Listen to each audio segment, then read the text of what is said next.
उसे आराम से समझाने की कोशिश कर, शायद मान जाएगी। अरे वो कुछ सुनने को तैयार हो तब जाके समझाओ ना यार। तंग आ गया हूँ उससे। मैंने डिसाइड कर लिया, इस बात का सॉल्यूशन निकालना ही होगा। बीमारी का इलाज जड़ से हो तो ही अच्छा है।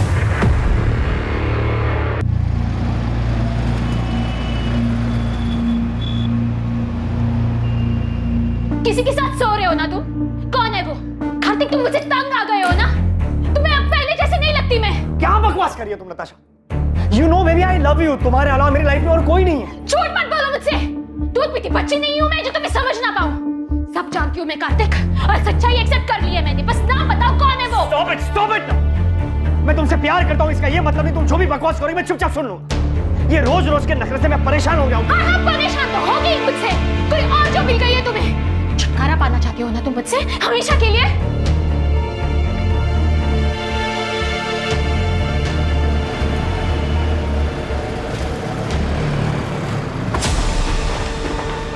अरे कार्तिक सुन,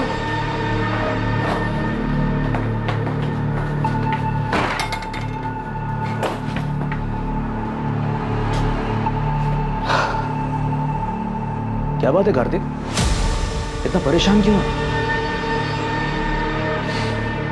नताशा, वो औरत मेरी जान लेकर गई। उसके सवाल कभी खत्म ही नहीं होते। कहाँ गए थे, किसके साथ थे, इतनी देर क्यों हुई, और आज तो किसके साथ सो रहे हो? 1 मिनट का सुकून नहीं घर पर। उसे आराम से समझाने की कोशिश कर, शायद मान जाएगी। अरे वो कुछ सुनने को तैयार हो तब जाके समझाओ ना यार। तंग आ गया हूँ उससे। मैंने डिसाइड कर लिया, इस बात का सॉल्यूशन निकालना ही होगा। बीमारी का इलाज जड़ से हो तो ही अच्छा है। अभी नताशा की बात को छोड़, वो रूम नंबर 7 वाली मिसेस मेहरा, उसका क्या करना है? यार जबरदस्ती ऑपरेशन की बात कर रही है वो।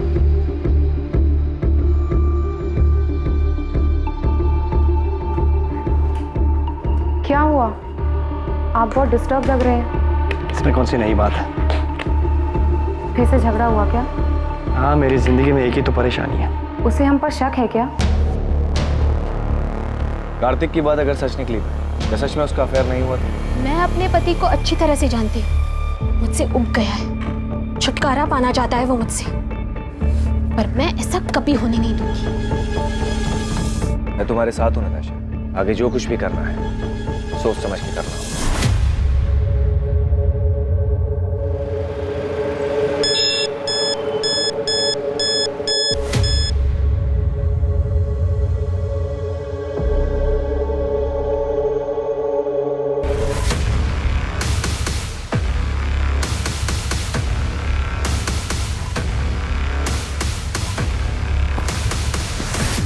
ये रहा तुम्हारी चीटिंग का सबूत। अब क्या कहना है तुम्हें?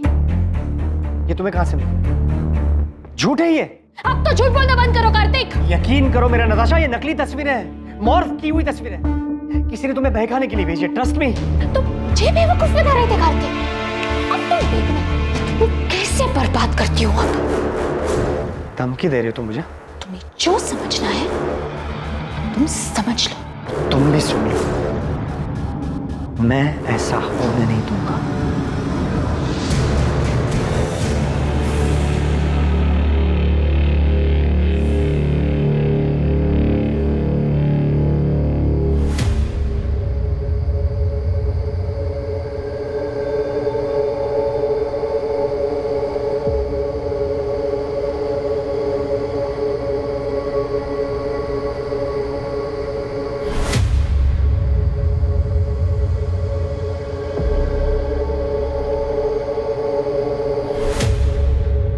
काम हो गया?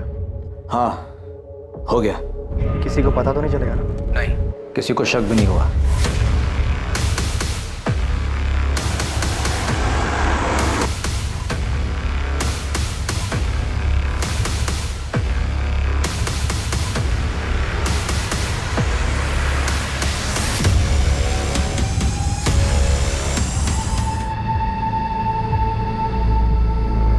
बॉडी पर और कोई भी जेवर नहीं सिवाय इस ब्रेसलेट, इसका लॉक खुलना बहुत मुश्किल है। मुझे लगता है कातिल जल्दबाजी में इसे छोड़कर भागा। इस मर्डर का मकसद तो लूटपाट ही दिखाई दे रहा है। ये देखिए सर, शायद उस पत्थर से विक्टिम का चेहरा बिगाड़ा गया हो। उस पर खून का निशान, शायद वो खून विक्टिम का हो बॉडी को पोस्टमार्टम के लिए भेज दो और मर्डर केस फाइल करो। सर मैं पास की सोसाइटी में रहता हूँ। मैं बालकनी पे खड़ा था, मैंने देखा कि एक वाइट कलर की वोजन 800 कार जो है झाड़ियों के पास रुके। उसमें से 2 आदमी उतरे और दोनों ने मिलकर एक बंडल को जो है नीचे फेंका। कौन थे वो दोनों? पहले कभी देखा उनको? रात बहुत थी, ऐसे भी ये जगह मेरी बालकनी से बहुत दूर है, मैं देख नहीं पाया। और कुछ देखा था? कार का नंबर या और कुछ? उनकी कार के पीछे राइट साइड के कॉर्नर में कुछ था, डिजाइन तो समझ नहीं आया, लेकिन कुछ रेडियम सा चमक रहा था, स्टिकर या समथिंग। कुछ और याद आ जाए तो हमें बता देना चाहिए। जी सर।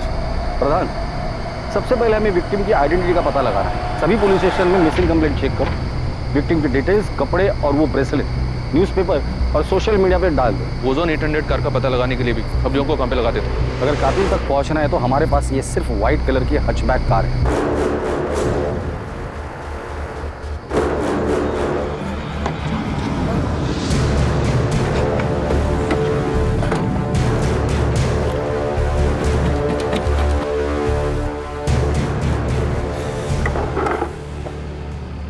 राजीव, किसी को शक तो नहीं होगा ना कि ये गाड़ी मेरी थी? तो टेंशन मत लो, अगर हम शांत रहेंगे ना तो किसी को कुछ नहीं पता चलेगा, समझा? और ये गहने का क्या करना है? तू रख, इस काम का इनाम समझ, बस ध्यान रखना कहीं ना भी बेचने की कोशिश भी मत करना।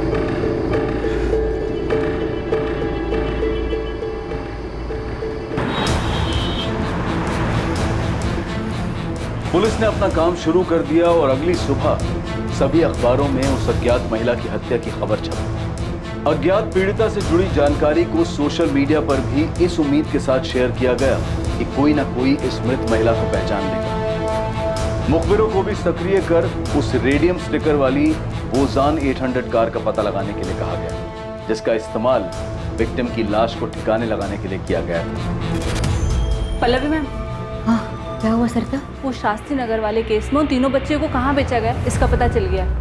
किसी चांद बेगम के कोठे पे हैं वो तीनों, डीबी रोड के रेड लाइट एरिया में। तुम ऐसा करो, अंजलि और पूजा से बात करो, उनसे कोऑर्डिनेट करके उन्हें कहो कि डायरेक्टली स्पॉट पर ही पहुंच जाए। मैं इंस्पेक्टर सिंह से बात करूँ, इस बार हमें तुरंत रेड करनी पड़ी। Okay ma'am.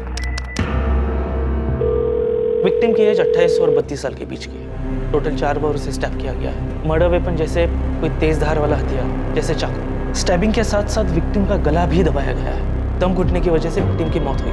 कातिल नहीं चाहता था कि विक्टिम किसी भी हालत में जिंदा बचे। बॉडी पर काफी स्ट्रगल मार्क्स है, जैसे विक्टिम ने काफी हाथ पैर मारे होंगे, लेकिन उसे काबू में करने के लिए एक आदमी काफी नहीं होगा। इसलिए ऐसा लग रहा है कि हत्यारे एक से ज्यादा होंगे, but I am not sure. कोई सेक्सुअल असॉल्ट? नहीं, but victim was sexually active. मौत का समय क्या होगा? कल रात 10 और 12 के बीच। अज्ञात महिला की हत्या की खबर जंगल में लगी आग की तरह गुरुग्राम में फैल गई। पुलिस उम्मीद में थी कि उन्हें पीड़िता के बारे में कोई न कोई जानकारी जरूर मिलेगी जो पीड़िता को एक नाम देने में मददगार साबित होगी। और जल्द ही उनका इंतजार खत्म हुआ और ऐसी एक खबर ने उनके दरवाजे पर दस्तक दी। सर, मुझे पक्का यकीन है कि ये मेरी पड़ोसी नताशा है, नताशा गिल। मैंने कई बार उसे इन कपड़ों में देखा है। कपड़ों के साथ साथ ये जो गोल्डन ब्रेसलेट आप देख रहे हैं, ऐसा सेम ब्रेसलेट नताशा के पास था। आप श्योर हैं कि नताशा का ही है? हाँ सर, मैं पूरी तरीके से श्योर हूँ, क्योंकि उसी का ब्रेसलेट देखकर मैंने खुद के लिए सेम ब्रेसलेट बनवाया। ये देखिए। Wow Natasha, such a beautiful bracelet. Thank you. मैंने ना स्पेशली डिजाइन चूज करके बनवाया था। क्या मैं सेम डिजाइन का ब्रेसलेट खुद के लिए बनवा लूं? Sure, why not? आपने बताया कि नताशा आपके पड़ोस में रहती है। हाँ सर, इनफैक्ट यहाँ आने से पहले मैंने नताशा के घर जाकर चेक भी किया था।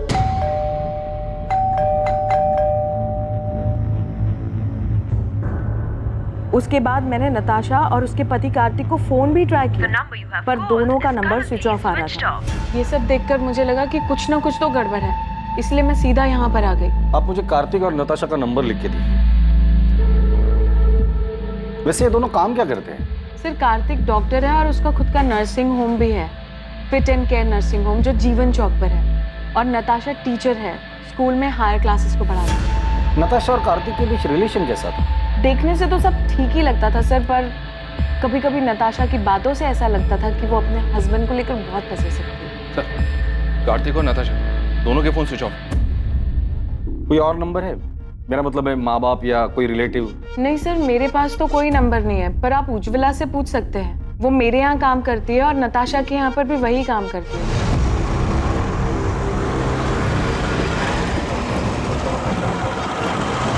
हाँ साहब, मैं ही नताशा दीदी और कार्तिक साहब के घर काम करने जाती हूँ।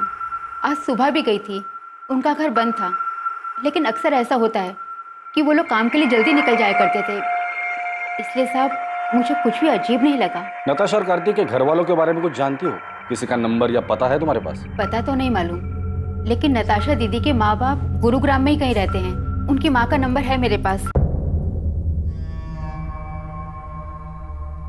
इन दोनों का आपस में रिश्ता कैसे था? पहले तो बहुत अच्छा रिश्ता था, लेकिन पिछले 3 महीने से उन दोनों के बीच में काफी झगड़े हो रहे थे। 10 अगस्त को उनके यहाँ काम करने गई थी? जी। क्या तब लड़ाई झगड़ा कुछ हुआ था? हाँ साहब, उस दिन भी उन दोनों के बीच में काफी झगड़ा हुआ था। ये तुम्हें कहाँ से मिले? झूठ है ये। अब तो झूठ बोलना बंद करो कार्तिक। तुम देखना मैं तुम्हें कैसे बर्बाद करती हूँ अब। नताशा ने? क्यों? वो अफेयर वाले शक को लेकर? हो सकता है साहब। ठीक है उज्ज्वला, तुम जा सकते हो, जरूरत पड़ेगी तो दोबारा बुला लो। जी साहब। साहब वो जो लाश है सच में नताशा दीदी की है? देखो, जब तक नताशा के परिवार वाले आके लाश को पहचान नहीं लेते हम कुछ नहीं कह सकते। नताशा के पेरेंट्स से बात हो गई है, वो डेड बॉडी की पहचान करने के लिए हॉस्पिटल आ रहे हैं। लेकिन सर, कार्तिक के बारे में उन्हें भी कोई खबर नहीं। अगर वो लाश नताशा की है तो बड़ी अजीब बात है। बीवी को मरे 2 दिन हो गए और पति गायब है। तो कार्तिक भाग गया है या फिर उसके साथ भी कुछ हुआ है? ईशा, तुम्हारा असाइनमेंट कंप्लीट हुआ?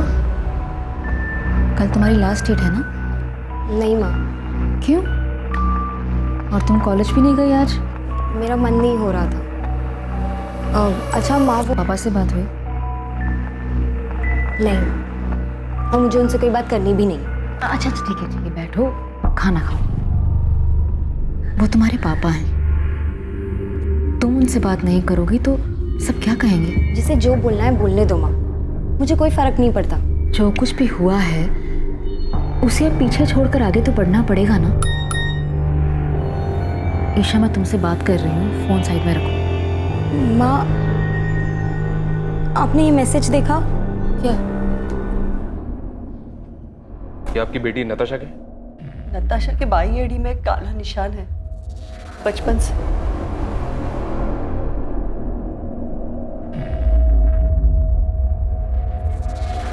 नताशा, नताशा, नताशा, सर 4 साल पहले नताशा को मलेरिया हुआ था। तब हमने कार्तिक के नर्सिंग होम में ही उसी की एडमिशन की थी। कार्तिक और नताशा पहली बार वहीं पे मिले थे। हमें उनके रिश्ते के बारे में बहुत बाद में पता चला। कार्तिक मुझसे 12 साल बड़ा हुआ तो क्या हुआ, उसे क्या फर्क पड़ता है? हम एक दूसरे से बहुत प्यार करते हैं, ये काफी नहीं है? नताशा, तुम अभी समझ नहीं रही हो। 12 साल बहुत होते हैं, और फिर कार्तिक की एक बार पहले शादी हो चुकी है। तुम्हें उससे बेहतर लड़का मिल जाएगा। मुझे बेहतर लड़का नहीं चाहिए पापा, मुझे बस कार्तिक चाहिए। मैं कार्तिक से प्यार करती हूँ। नताशा, तुम हर वक्त अपनी मनमानी नहीं कर सकती। आखिर समाज में भी हमारी कुछ इज्जत है। पापा प्लीज एक बार सोच कर तो देखो, कार्तिक में क्या कमी है? कार्तिक अच्छा लड़का है, अच्छा कमाता है, डॉक्टर है, और सबसे बड़ी बात वो मुझसे बहुत प्यार करता है। Can I interrupt sir? Sir, मैं आपसे वादा करता हूँ मैं नताशा का ख्याल रखूँ। आपको कोई शिकायत का मौका नहीं। तुम्हारा पहले डाइवोर्स क्यों हुआ था? पापा, अब पुरानी बातें उठाने से क्या फायदा? कार्तिक आगे बढ़ चुका है अब मेरे साथ, और हम एक दूसरे के साथ बहुत खुश हैं। नताशा को हम दुखी नहीं देख सकते थे, इसलिए हमें उसकी जिद के आगे झुकना पड़ा। क्या आप लोगों को पता है कि कार्तिक की जिंदगी में नताशा के अलावा भी एक दूसरी औरत थी? क्या सर, ये क्या कह रहे हैं आप? जी हाँ, और पिछले कई महीनों से इसी बात को लेकर कार्तिक और नताशा के बीच झगड़ा हो रहा है। सर, मेरी नताशा से हर दूसरे दिन बात हुआ करती थी, उसने तो कभी ऐसा कुछ नहीं कहा। सर, नताशा और कार्तिक दोनों के कॉल रिकॉर्ड्स कल सुबह तक आ जाएंगे। प्रधान, जल्द से जल्द हमें कार्तिक तक पहुंचना होगा। पहले उसकी बीवी नताशा की डेड बॉडी हमें मिल गई, फिर पता चलता है कि उसके लाइफ में नताशा के अलावा दूसरी औरत भी, और इन सब के बीच ये कार्तिक कहाँ गायब हो गया पता नहीं। हो सकता है सर कार्तिक के कॉल रिकॉर्ड से हमें उस दूसरी औरत का पता चल जाए।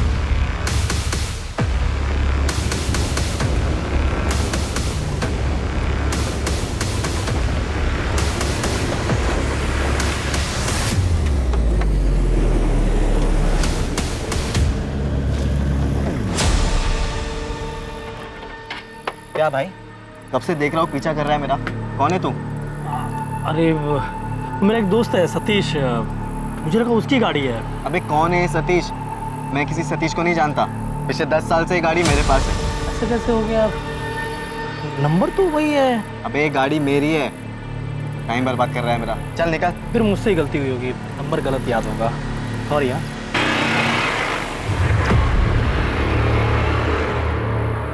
हाँ विक्रांत बोल। राजीव, वो एक आदमी मेरा पीछा कर रहा था गाड़ी से। पीछा कर रहा था? तो तूने क्या किया? मैंने उससे जब पूछा तो बोल रहा था कि किसी सतीश की गाड़ी है ये। तूने उसकी शक्ल देखी ना? वो दिखने में कैसा था? मतलब पुलिस वाला लग रहा था क्या तुझे? नहीं, पुलिस वाला तो नहीं लग रहा था वो। तू फालतू में टेंशन ले रहा। अबे हमने पीछे कोई सबूत छोड़ा ही नहीं है, कोई तुझ तक नहीं पहुंच पाएगा विक्रांत। ठीक है राजीव। सर, कॉल रिकॉर्ड्स के हिसाब से नताशा रात को 10 बजे अपने घर वाले एरिया से बाहर निकली थी। फिर उसका फोन एक जगह से दूसरी जगह लगातार मूव होता रहा और 1 घंटे बाद तकरीबन रात को 11 बजे उसका फोन स्विच ऑफ हो गया। उसके फोन पर लास्ट कॉल रात को 9:30 बजे था सर, 44756 इस नंबर से। मतलब कॉल आने के आधे घंटे बाद वो घर से निकली, जरूर कॉलर से मिलने गई।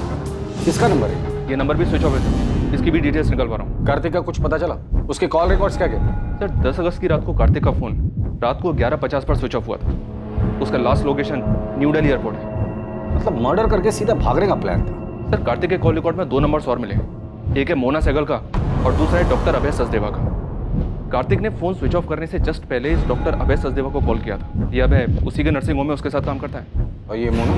ये भी कार्तिक के नर्सिंग होम में नर्स है सर। कार्तिक और मोना के बीच पिछले 3 महीनों से काफी बातें हो रही थी। कार्तिक का जिसके साथ अफेयर चल रहा है वो दूसरी औरत मोना ही है। पता नहीं इस मोना को पुलिस स्टेशन बुलाओ और तुम फिट एंड के नर्सिंग होम में जाकर डॉक्टर अभय से मिलो और कार्तिक के बारे में पता करो। नताशा का मर्डर हो गया? कब? कैसे? और कार्तिक, क्या उसे पता है? ये तो आप बेहतर बता सकते हैं। अब क्या कह रहे हैं सर? 10 अगस्त की रात को 10 से 12 के बीच नताशा का मर्डर होता है और उसी दौरान कार्तिक आपको कॉल करता है। काम हो गया? हाँ हो गया। उसकी लास्ट लोकेशन एयरपोर्ट है और उसके बाद से उसका फोन स्विच ऑफ। कहाँ छुपा हुआ है कार्तिक? सर कार्तिक सर मुंबई गए हैं मेडिकल कॉन्फ्रेंस के लिए। 10 तारीख की रात की उनकी फ्लाइट थी। मेडिकल कॉन्फ्रेंस के लिए गया तो फोन क्यों स्विच ऑफ? सर मुझे नहीं पता, बल्कि मैंने और अभय सर ने तो कई बार उनका नंबर ट्राई किया। अच्छा, तुम्हारे और कार्तिक के बीच रिलेशन क्या है? वही सर जो एक डॉक्टर और नर्स के बीच में होता है। ये तुम दोनों के कॉल रिकॉर्ड। नर्सिंग होम में दिन भर काम करने के बाद हर रात इतनी देर किस बात पर डिस्कशन करते हो तुम दोनों? नताशा को मारने का प्लान तुम दोनों ने मिलकर बनाया था? नहीं सर, ऐसी कोई बात नहीं है। ऐसे कैसे कोई बात नहीं है डॉक्टर अभय? कार्तिक ने उस रात को लास्ट कॉल आपको ही किया था। जी वो नर्सिंग होम की सप्लाईज के बारे में बात करनी थी। क्या बात करनी थी? कंसाइनमेंट डिले हो गया था ना, उस बारे में। किस चीज़ का कंसाइनमेंट? कहाँ से आने वाला था और कब आने वाला था? जी वो डॉक्टर अभय, आप झूठ बोल रहे हैं। अभी आप हमें सीधी तरह से बताइए कि कार्तिक ने नताशा के मर्डर के बारे में आपको क्या बोला? आप गलत समझ रहे हैं सर, मैं आपको सब सच सच बताता हूँ। हमारे हॉस्पिटल की एक नर्स ने एक पेशेंट को गलत दवाई दे दी थी, जिस वजह से उसकी कंडीशन बहुत सीरियस हो सकती थी। वो तो फॉर्चुनेटली टाइम पे पता चल गया और सब संभल गए। सर यही चेक करने, कंफर्म करने के लिए कार्तिक ने मुझे कॉल किया। तो मतलब मर्डर के साथ साथ आप लोग मेडिकल नेग्लिजेंसी को भी कवर अप करते हैं? हाँ सर, मैं मानती हूँ कि मेरा और कार्तिक का अफेयर है, लेकिन नताशा के मर्डर के बारे में मुझे कुछ भी नहीं पता।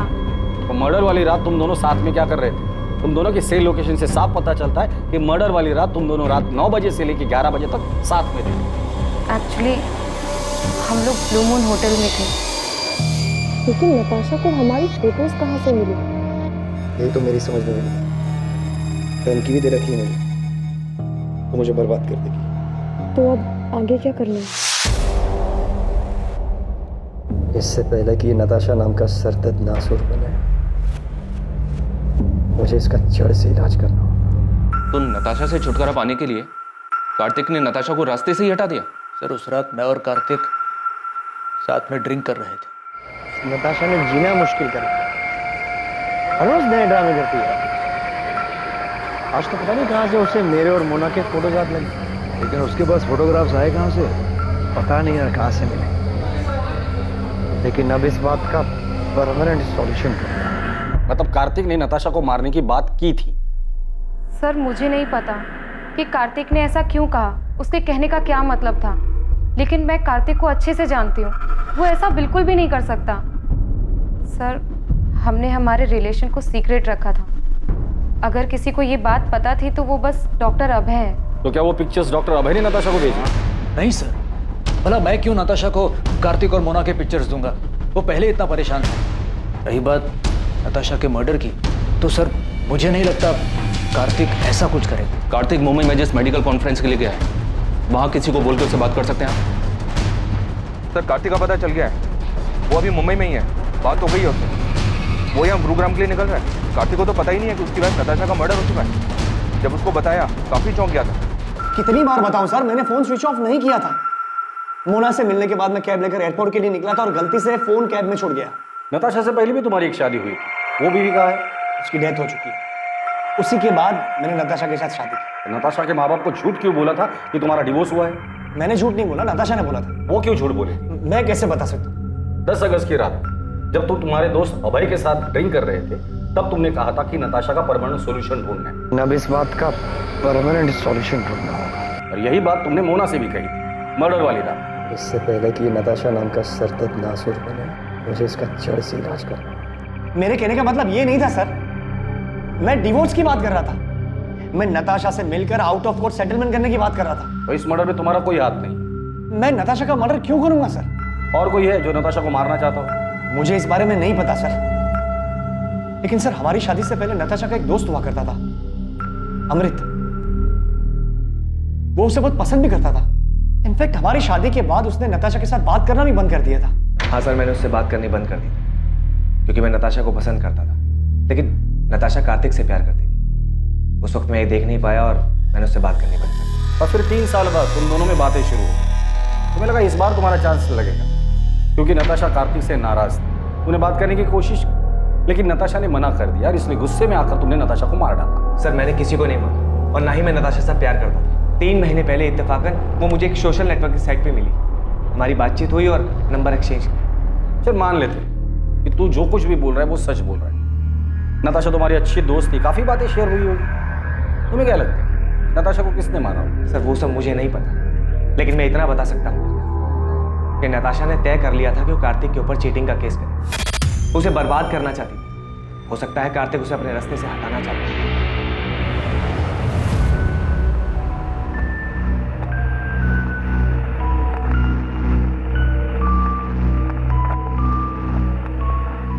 ये कार्तिक तो हमारे साथ गेम खेल रहा है। मतलब इसने हमसे कहा था कि इसकी एक्स वाइफ की डेथ हो चुकी है। तो क्या वो जिंदा है? वो जिंदा ही नहीं है सर, वो नताशा के क्रिमेशन में भी आई थी।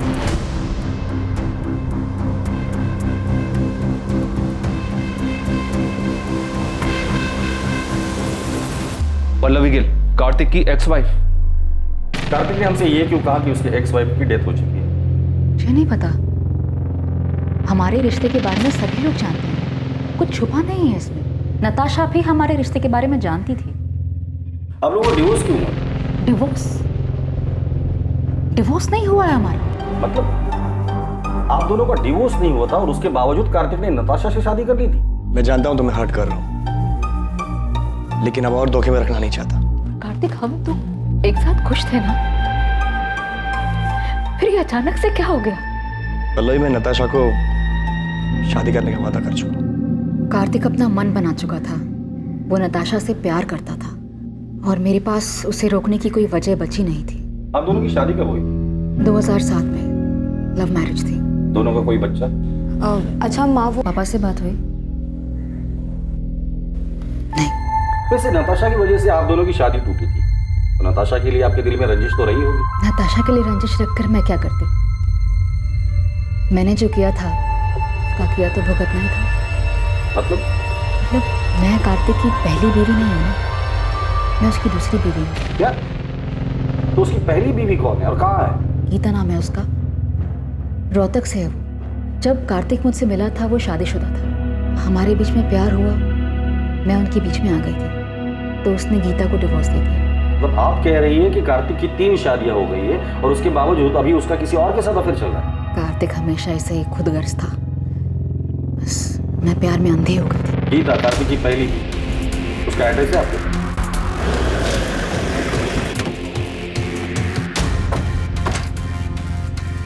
जगदीश अग्रवाल। हाँ सर मैं ही हूँ, लेकिन आप क्यों पूछ रहे हैं? 444-756 ये तेरा नंबर है ना? हाँ सर, मैंने फ्री इंटरनेट के लिए लिया था। उसके फोन पर लास्ट कॉल रात को 9:30 बजे था सर। 444-756 इस नंबर से। ये नंबर भी स्विच ऑफ है सर, इसकी भी डिटेल्स निकलवा रहा हूँ। अभी सच सच बोल, नताशा गिल को क्यों मारा? नताशा? सर ये कौन है और मैं किसी को क्यों मारूंगा? तू एडीआई कॉलेज में पढ़ता है ना? नहीं सर, मैं तो एसआरवी कॉलेज में पढ़ता हूँ। सर मुझे नहीं पता आप किस मर्डर की बात कर रहे हो। मैं किसी नताशा को नहीं जानता, और इंटरनेट यूज़ करने के बाद मैंने वो सिम कार्ड फेंक दिया था सर। और तेरी इस लापरवाही की वजह से किसी ने उस सिम कार्ड का इस्तेमाल करके बहुत सफाई के साथ मर्डर कर दिया। सच सच बता, नताशा के मर्डर में कहीं तेरा हाथ तो नहीं? दिमाग खराब हो गया तेरा, क्या बोलना क्या चाहता तू? पुलिस को तुझ पे उस रात तूने कहा था कि तू नताशा से काफी परेशान था, उससे पीछा छुड़ाने के लिए कुछ करने की सोच रहा था। अभय, मैं मुंबई से लौटने के बाद नताशा के साथ डिवोर्स देने की सोच रहा था। ये बात तू मुझे उस रात भी कह सकता था। मुझे भरोसा नहीं मुझे। मैं तुझ पे भरोसा करना चाहता हूँ, एंड आई ट्रूली होप कि तू सच बोल रहा है।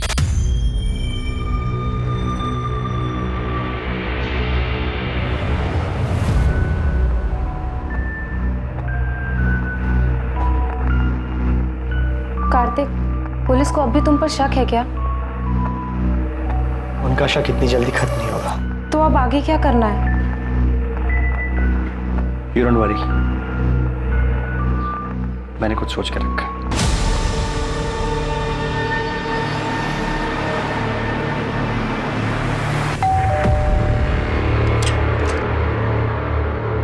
गीता कक्कड़ जी। जी, कार्तिक और मेरी शादी तो बहुत ही कम उम्र में करा दी गई थी, और जैसे ही उसकी पढ़ाई कंप्लीट हुई तो दिल्ली के एक हॉस्पिटल में उसकी जॉब भी लग गई। पहले तो हफ्ता 2 हफ्ते में अक्सर वो घर चला आया करता था, लेकिन फिर धीरे धीरे हफ्ते महीने में बदल गए। आपका और कार्तिक का डिवोर्स कब हुआ? 2007 जब कार्तिक दिल्ली में था तब उसकी मुलाकात पल्लवी से हुई।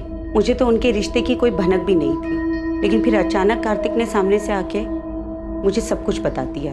इसलिए जब उसने मुझसे डिवोर्स मांगा तो मैंने मना नहीं किया। कार्तिक का काम अच्छा चल रहा था, तो मुझे लगा कि वो हमारी बेटी को एक अच्छी जिंदगी दे पाएगा, इसलिए मैंने हमारी बेटी की कस्टडी उसे सौंप दी। आपकी और कार्तिक की एक बेटी भी है? जी हाँ, ईशा गिल, और वो अपने पापा कार्तिक और पल्लवी के साथ ही तो रहती है। लेकिन कार्तिक और पल्लवी दोनों ने हमें ईशा के बारे में तो कुछ नहीं बताया। पल्लवी से मेरी शादी हुई तब ईशा 7 साल की थी। शुरुआत से ही मैंने ईशा को अपनी बेटी माना था। मैंने और कार्तिक ने दोनों ने मिलकर इसे बड़ा किया है। लेकिन फिर पापा की जिंदगी में नताशा आई और सब कुछ बिखर गया। मैं ईशा को अपने साथ रखना चाहता था, उसे कभी छोड़ना नहीं चाहता था। लेकिन मैं माँ को छोड़कर कहीं नहीं जाना चाहती थी, खासकर उस नताशा के साथ रहने के लिए, जिसकी वजह से मेरी माँ को इतनी ठेस पहुंची। मैंने वो घर छोड़ा था, लेकिन ईशा को कभी नहीं छोड़ा। वो मेरी इकलौती औलाद है। मेरे लिए मेरी फैमिली सिर्फ मेरी माँ है सर, और कोई भी नहीं। और अगर पापा को मेरी इतनी चिंता होती तो वो मुझे छोड़कर कभी नहीं जाते। कार्तिक, पल्लवी और ईशा तीनों से बात करके सिर्फ फैमिली ड्रामा सामने आ रहा है। अभी तक हमारे पास किसी के खिलाफ कोई सबूत भी नहीं है और ना ही कोई वजह। सर कार्तिक के कॉल रिकॉर्ड्स के हिसाब से भी उसकी और नताशा की लोकेशंस अलग अलग है। मैंने पल्लवी और ईशा के कॉल रिकॉर्ड्स भी स्टडी की। इंसिडेंट के वक्त ये दोनों घर पर ही थे। इनके अलावा डॉक्टर अभय, नताशा का फ्रेंड अमृत और नर्स मोना, इनके खिलाफ भी कुछ नहीं मिला। तो प्रधान, नताशा को मारा किसने? किसने की होगी इतनी जबरदस्त प्लानिंग जो हमारे हाथ ही नहीं लग रहे? साहब अंदर आऊं क्या? आजा बहादुर, कुछ अच्छी खबर है तो बता। साहब, हमने गुरुग्राम में आपकी सफेद कार को पूरी तरह छान मारा, लेकिन किसी भी कार पे वो स्टिकर नहीं दिखा सर। यहाँ तक कि एनसीआर इलाके में भी ढूंढा, लेकिन वो स्टिकर वाली कार नहीं दिखी सर। और नताशा के गहनों के बारे में कुछ पता चला? अभी मार्केट में आए नहीं है, और सर वो सुपारी वाले एंगल से भी कुछ मिला नहीं। तुमने कहा था कि गुरुग्राम में 3 ओजोन 800 सफेद कार्स हैं, किसी पर भी स्टिकर नहीं है, पता है मुझे। उन कार और उसका नाम और एड्रेस है तुम्हारे पास? हाँ साहब, वो तो मैंने पहले ही पता कर लिया। मुझे लगता है कातिल ने वो रेडियम स्टिकर निकाल दिया होगा। प्रधान, इन तीनों को हिस्ट्री निकालो और उठाकर लेकर आओ। मुझे लगता है इन तीनों में से कोई एक तो हमारे काम का आदमी है।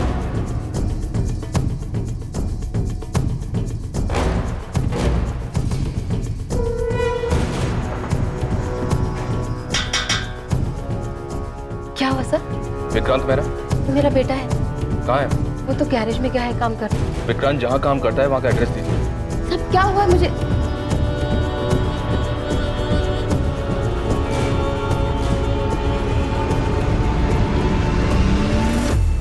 विक्रांत गैरेज में नहीं है, और कहाँ जा सकता है? मुझे नहीं पता साहब। सर ये देखिए सर, ये विक्रांत के कमरे से मिला है, जूतों के डब्बों में छुपा कर रखा गया था। और सर विक्टिम के पति ने जो हमें फोटोज दी थी उससे ये मैच करता है सर। ये इतने महंगे गहने, ये किसके है साहब? उस औरत के जिसका खून आपके बेटे ने किया। खून?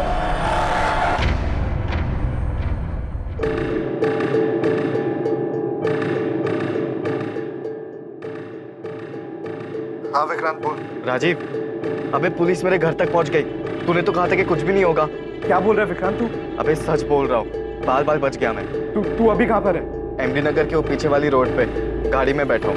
राजीव, मुझे लगता है कि हमें पुलिस को सब सच सच बता ही देना चाहिए। तू 2-4 दिन के लिए गुरुग्राम से बाहर चले जा, है ना? तब तक मैं कोई प्लान बना लूंगा। मैं तुझे 2 दिन का वक्त दे रहा हूँ। अगर तूने मुझे इस झमेले से नहीं निकाला ना, तो मैं खुद ही पुलिस को जाकर सब सच सच बता दूंगा। सर, विक्रांत के फोन की लोकेशन डेड बॉडी मिलने वाली जगह से मैच हो रही है। टाइम भी उसी दौरान का है। विक्रांत के कॉल रिकॉर्ड से कुछ मिला? विक्रांत जिस नंबर पे रेगुलर टच में था, उन सारे नंबर्स की डिटेल्स निकलवा रहा हूँ सर। और वो मनोहर जिसने डेड बॉडी को गाड़ी से उतारते हुए देखा था, उसने बताया था 2 आदमी थे। एक तो ये विक्रांत ही है, दूसरे आदमी का पता लगाना बाकी है। विक्रांत का कुछ पता चला? विक्रांत के घर पे कांस्टेबल्स लगा दिए सर। विक्रांत और उसकी माँ का फोन ट्रैक कर रहे हैं। साहब, वो विक्रांत का पता चल गया साहब। तुझे क्या लगा था गाड़ी धोने से सबूत धुल जाएंगे? मेरी सफेद ओजोन 800 हमने फॉरेंसिक में भेज दी है, जिसमें नताशा के खून के ट्रेस मिल ही जाएंगे। इसलिए कोई भी कहानी सुनाने के बारे में सोचना भी मत। सीधे सीधे बता दो नताशा को क्यों मारा। सर मैंने उसको नहीं मारा, मैं तो उसका नाम तक नहीं जानता था। सर वो मेरा बचपन का दोस्त राजीव 9 तारीख को मुझसे मेरी गाड़ी लेकर गया था, और फिर 10 तारीख की रात को उसने मुझे कॉल किया किसी पीसीओ से और मोहल्ले के बाहर बुलाया मिलने के लिए। सर मैं फंस गया था, इसलिए मुझे उसके साथ जाना पड़ा क्योंकि मेरी गाड़ी उसके साथ थी। मैं उस औरत को नहीं जानता था सर, सच बता। क्या हो गया राजीव? तेरा फोन क्या, तूने मुझे लैंडलाइन से क्यों कॉल किया था? तू अंदर आ, मैं सब बताता हूँ।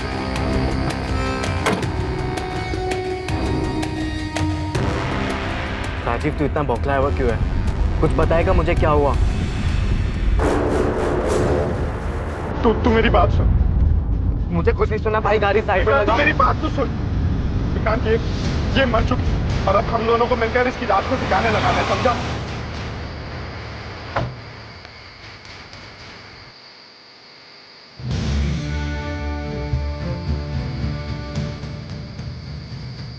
चंडीगढ़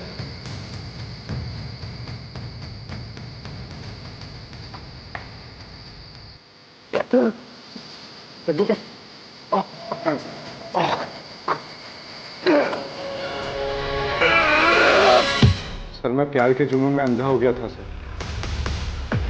उसे पाने के लिए जो बन पड़ा मैंने किया सर। किसके प्यार का जुनून? नताशा के? नहीं सर, ईशा के। ईशा के लिए तूने नताशा को मार दिया? हाँ सर। तो ईशा ने तुम्हें कहा था नताशा को मारने के लिए? नहीं सर, उसकी माँ पल्लवी ने कहा था सर।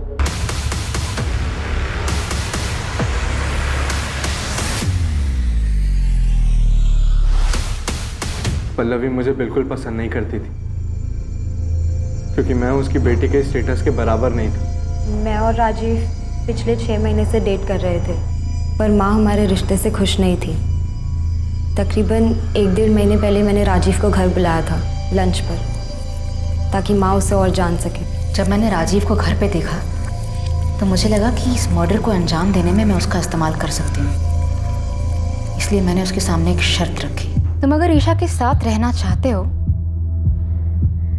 मेरा एक काम करना पड़ेगा। मैं आपकी बेटी से प्यार करता हूँ और ईशा के साथ के लिए मैं कुछ भी करने के लिए तैयार हूँ। किसी की जान ले सकते हो? माँ, इस सब में आप राजीव को क्यों खींच रही हो?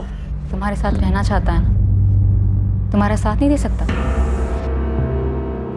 राजीव नताशा को मारने के लिए तैयार था, ईशा नहीं चाहती थी कि वो किसी पछड़े में पड़े। मैं उसका इस्तेमाल नहीं कर सकती। हाँ, अगर वो तुमसे प्यार करता है तो तुम्हारे लिए इतना तो कर ही सकता है। लेकिन माँ, आप ऐसे कैसे किसी और की लाइफ डेंजर में डाल सकती हो? उसका तो इन सब से कोई लेना देना भी नहीं है। थोड़ा अकल से काम लो ईशा। कल को अगर नताशा के मर्डर की बात पुलिस तक पहुंच भी जाती है तो राजीव पर हम सारा ब्लेम डाल सकते हैं। माँ, अगर ये सब बात आप ना ही करो तो बेहतर होगा। राजीव पर प्यार का भूत सवार था। वो किसी भी तरह हमारे रिश्ते पर माँ की हामी चाहता था, इसलिए उसने मेरे लिए अपने सर पर इतना बड़ा खतरा उठा लिया। वो तो उसे करना ही था, बेवकूफ़ है वो। नताशा को कैसे मारा और क्यों? नताशा को मारने के लिए उसे उसके घर से बाहर निकालना ज़रूरी था, और मेरे कुछ भी कहने से वो घर से बाहर निकलने वाली थी नहीं। उसे कुछ मजबूत चारा देने की ज़रूरत थी। और फिर मैंने उसे वो चारा दी। ईशा की माँ कार्तिक और मोना के बारे में सब जानती थी, उसे सब पता था उनके अफेयर के बारे में। और यही बात मैंने एक अज्ञात कॉलर बनकर नताशा के कान में भरी। मैं उसे एक ऐसे नंबर से कॉल और मैसेज करता था जो मेरा नहीं था, मुझे कहीं पड़ा मिला था। और आगे का प्लान ये था कि धीरे धीरे मैं नताशा का विश्वास जीत लूँगा। और इन सब के लिए मुझे कार्तिक और मोना की एक पिक्चर चाहिए थी।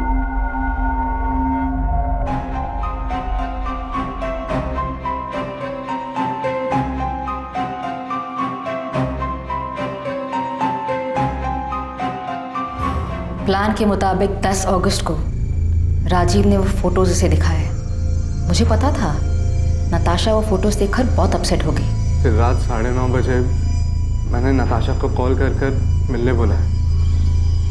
मैंने कहा कि मुझे पता है कार्तिक कहाँ है और किसके साथ है, और 1 लाख रुपए के बदले में मैं उसे वहाँ ले जा सकता।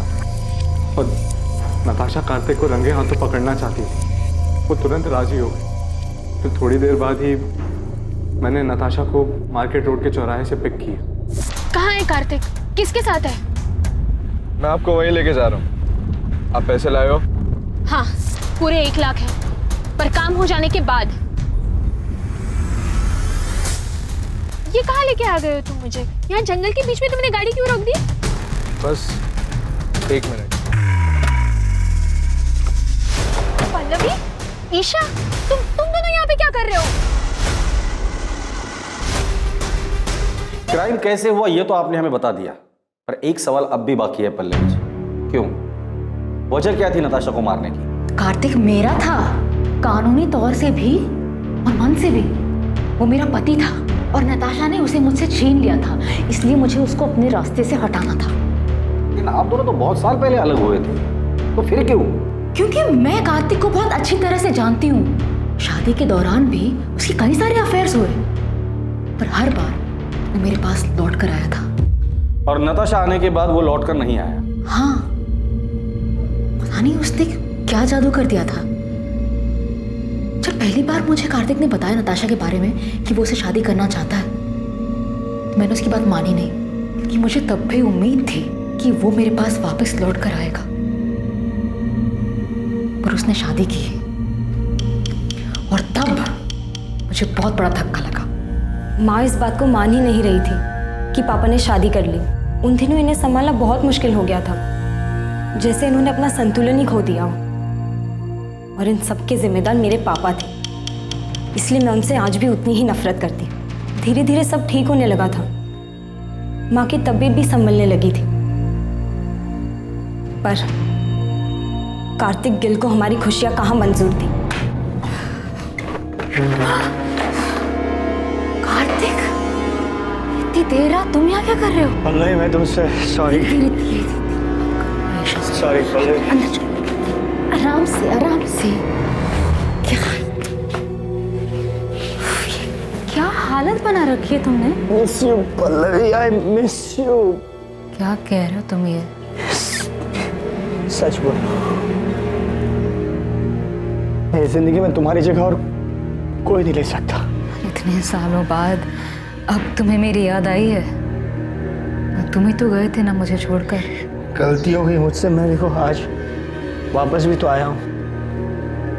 आज मेरे पास सब कुछ, नताशा, मोना, फिर भी मैं बहुत अकेला हूँ।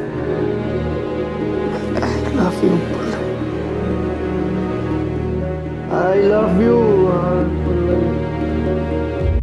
कार्तिक के साथ वो रात गुजारने के बाद मेरी समझ में आ गया था कि कार्तिक अब भी मुझसे प्यार करता है और नताशा ही हमारे रास्ते का कांटा थी। इसलिए नताशा को रास्ते से हटाने का प्लान तुमने बना लिया और उसमें ईशा को भी शामिल कर लिया। क्या माँ, आपको समझ भी रहा है आप क्या सोच रही हो? तुम नहीं समझ रही हो मैं क्या बोल रही हूँ। नताशा के जाने के बाद सब कुछ पहले जैसा हो जाएगा। हम सब लोग खुशी खुशी रहने लग जाएंगे। तुम्हारे पापा भी हमारे साथ रहेंगे। आप प्लीज संभालो खुद को और मेरी बात को समझो। ये सब करने का कोई फायदा नहीं होगा माँ। पापा लौटकर नहीं आने वाले। प्लीज मेरी मदद करो। मैं अपनी माँ की तरह सपनों में नहीं जीती। मैं जानती थी ऐसा कुछ नहीं होगा। पापा की फितरत बदलने वाली नहीं थी। जब तुम्हें ये सब कुछ पता था तो माँ का साथ क्यों दिया? क्योंकि ये मेरी माँ है। बचपन से सिर्फ इन्होंने ही मुझे प्यार दिया है। मेरे अपने माँ बाप तक को मेरी कोई फिक्र नहीं है। उन्होंने कभी मुझे अकेला नहीं छोड़ा। और जहाँ तक बात नताशा की थी तो मेरी माँ की हालत की जिम्मेदार वही है। उसी ने हमारा घर तोड़ा था। सच कहूँ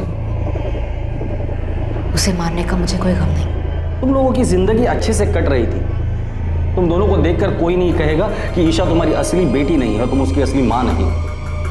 इतना सब कुछ अच्छे से चल रहा था, वो एक झटके में तुमने खत्म कर दिया। एक ऐसे आदमी के लिए जिसने बार बार ये साबित किया है कि वो तुम्हारा ही नहीं किसी का भी अच्छा पति बन ही नहीं सकता।